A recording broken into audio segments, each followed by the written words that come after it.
তোমার নাম কি বাবা? সোহেল। সোহেল, দেশের বাড়ি কই? রংপুর। কি করো?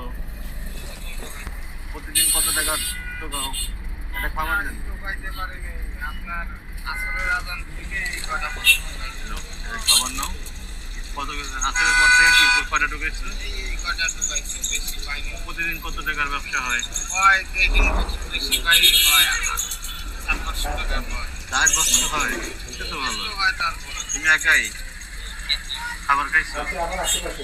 খাবার তো দুপুরবেলা খাইছি। বাসায় কে কে আছে? বাসায় তেমন কেউ নেই, আমি একলা ঢাকা।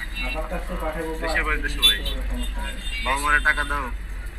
মা তো নাই, এক মায়ের একা, তো এই কারণে বড় ভাইদের কোনো গুরুত্ব নাই। তোমার মুখের সুন্নতের দাড়ি, নামাজ পড়ো? আগে নামাজ পড়তাম, মাস ছয়েক আগে নামাজ পড়তাম, এখন নামাজ পড়া হয় না। নামাজ পড়ো, নেশা টেশা করো না আবার। না, বাড়তি কোনো তোমার নেশা চেহারা নেই। সুন্দর আছে, নামাজ পড়ো। সিগারেটের নেশাটাই একটু বেশি। আচ্ছা, এখানে তোমার জন্য একটু হাদিয়া আছে, দিতে দিতে প্রায় শেষ। এখন এখান থেকে একটা নাও, কিছু টাকা আছে, যে কোনো একটা নিব। যে কোনো একটা নাও। নিলাম। তুমি এটা রেখে দাও তোমার কাছে, ঠিক আছে? থাকো, হ্যাঁ? ধন্যবাদ। নমস্কার।